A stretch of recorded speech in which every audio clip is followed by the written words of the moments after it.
News from Spokane election headquarters. With an estimated 5,000 votes in Spokane County left to count, the November races are taking shape, and it appears some voters have said yes to property tax increases. Thanks for staying up with us for Nightside. I'm Kirsten O'Connor. Aaron Luna has the night off. We begin with the race for Spokane Mayor. The top voter getters move on to November, and it appears to be the showdown many people were expecting. Incumbent Nadine Woodward has more than 14,000 votes, but former state representative Lisa Brown is leading with nearly 17,000 votes. Can I just say, it's fun to be number one. We have a clear path to victory. In our For the People coverage, our Rania Kaur was at Lisa Brown's election gathering tonight as she and her team watched results roll in. Rania? For the former Commerce Director, Lisa Brown, the results mean that Spokane is ready for change, and she is that change Spokane needs for the next 4 years.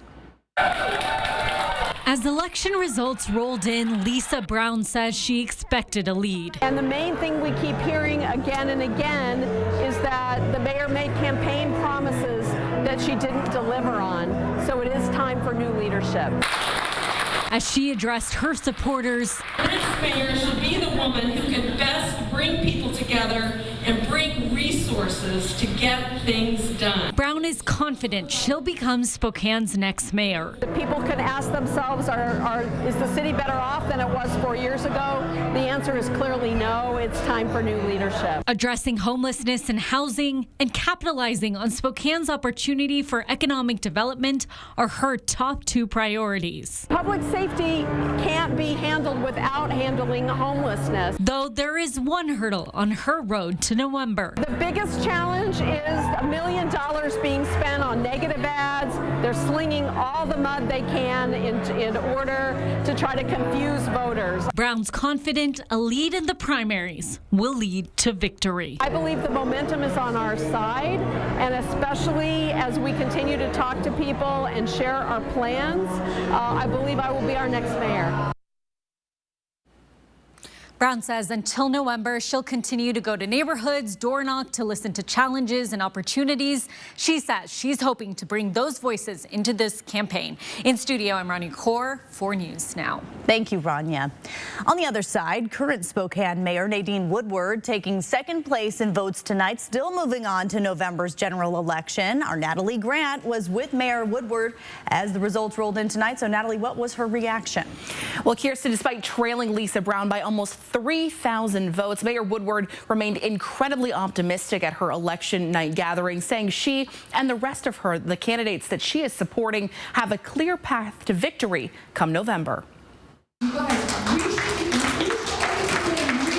really good tonight. At Tuesday's election night celebration, current Spokane Mayor Nadine Woodward was joined by her supporters and other candidates she's backing as election results came in. My challenger, Lisa Brown, got 46% of the vote, but she has nowhere to go from here. Woodward remaining confident in her campaign despite her second place turnout, saying her path to victory will come from picking up the votes cast for other candidates like Tim Archer, who didn't make it through to November. We have a clear path to victory. But we just want common sense and Spokane solutions to the challenges that we face as a city and cities across the state and across the country face. And that is public safety and homelessness and housing. But we need common sense solutions to those. Woodward also doubling down on her support for people like Kim Please and Earl Moore, who are running for spots on the city council, saying a new council is key to shape Spokane's future. We need to listen to everybody, not just a small, vocal minority that I believe the majority on our council only listens to. It's an echo chamber, and they're not willing to listen to any other voices.